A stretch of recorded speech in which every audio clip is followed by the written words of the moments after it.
ಅದು ಮೊದಲನೇ ಹೆಸರಾಯಿತು. ಮೂವರಿಗೆ ಒಟ್ಟಾಗಿ ಈಗ ಏನು ಹೆಸರು? ತ್ರಿಪುರದವರು. ಅಣ್ಣ ತಮ್ಮಂದಿರೊಳಗೆ ಮಾತುಕತೆಯಾಗಿದೆ. ಒಬ್ಬ ಸ್ವರ್ಗಕ್ಕೆ, ಒಬ್ಬ ಭೂಲೋಕಕ್ಕೆ, ಒಬ್ಬ ಪಾತಾಳಕ್ಕೆ. ಹಿರಿಯವ ನಾನು ಎದ್ದು ನಿಂತಿದ್ದೇನೆ, ನಡೆಯುತ್ತೇನೆ ಸ್ವರ್ಗಕ್ಕೆ.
ಸ್ವರ್ಗಲೋಕದ ಅಧಿಕಾರವನ್ನು ಪಡೆಯಬೇಕೆಂಬ ಆಸೆಯಿಂದ ತ್ರಿಪುರದಲ್ಲಿ ಹಿರಿಯವ ತಾರಾಕ್ಷರಿದ್ದೇನೆ.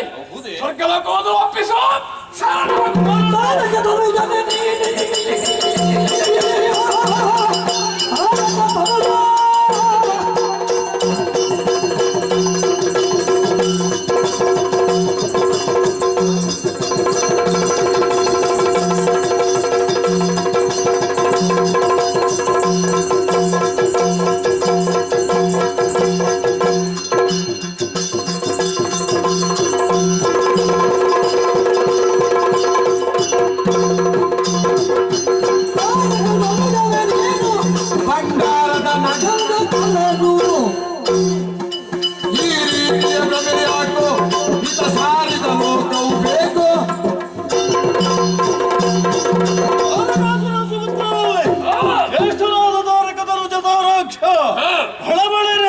ಸ್ವರ್ಣಪುರದ ಒಡೆಯನಾಗಿ ಸಗ್ಗವನ್ನು ಹಗ್ಗದಿಂದ ಪಡೆಯಬಹುದು ಎನ್ನುವಂತಹ ನಿನ್ನ ದುರಾಲೋಚನೆ ಬದಿ ಗೊತ್ತಿದೆ ಎಂದಾದರೂ ಬದುಕಿಯೇ, ಇಲ್ಲದಿದ್ರೆ ಕುಲಿಶನ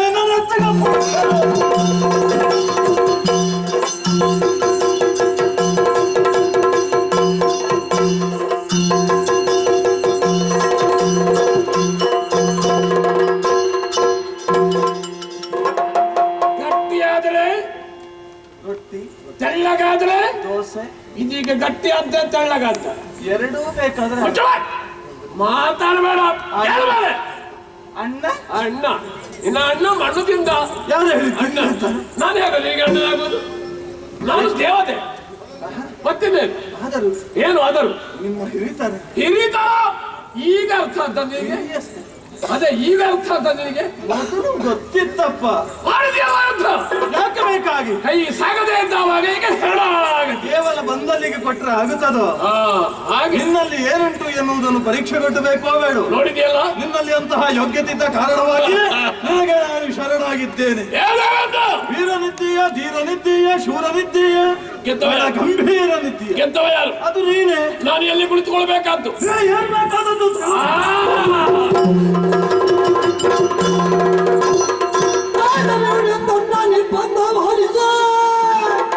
ನಿರ್ಬಂಧ ಅಷ್ಟಭಾಗವನು ಓದದಿ ತವ ಸತಿ ಸತಿ ಸಖಿ ತೊಮ್ಮೆಗೆ ಸಾಗರದಿ ಒಪ್ಪಿಸು.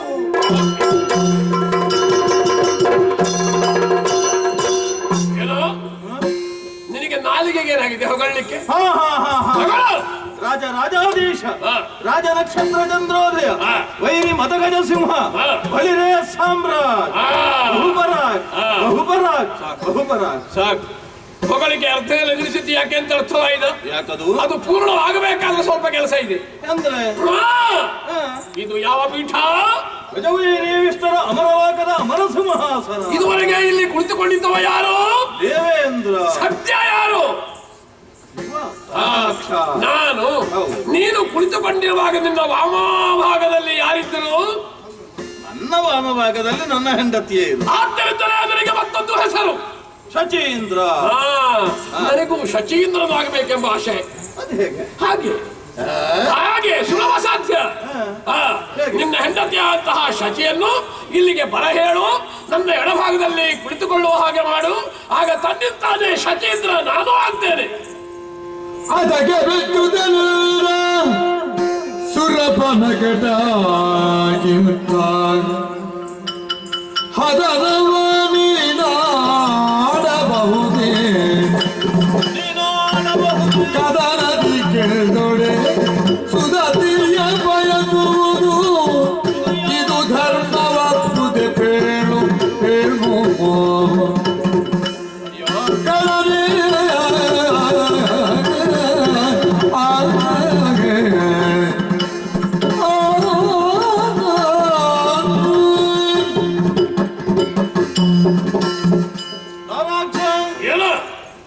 ಅಸುರ ಕುಲದಲ್ಲಿ ಹುಟ್ಟಿದವರೆಲ್ಲ ಅಸುರೇಂದ್ರರು ಆಗುವುದಿಲ್ಲ.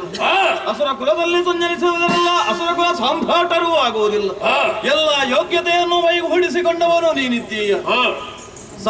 ಸಾಸಿರ ವರುಷಗಳ ತನಕ ತಪಸ್ಸನ್ನಾಚರಿಸಿದ ಋಷಿಮುನಿಗಳಿಗೂ ಒಲಿಯದಂತಹ ಬೊಮ್ಮನನ್ನು ನೀವು ನಿಮ್ಮ ತಪಸ್ಸಕ್ತಿಯ ಮೂಲಕವಾಗಿ ಒಲಿಸಿಕೊಂಡಿದ್ದೀರಿ ಎಂದಾದರೆ ಪ್ರಪಂಚದಲ್ಲಿ ಮಾಡಿದಂತಹ ಸಾಧನೆ ಅಮೋಘವಾದುದು, ಅಪಾರವಾದುದು. ಸರಿ, ಆದರೆ ಏನು ಮಾಡೋಣ ಹೇಳು?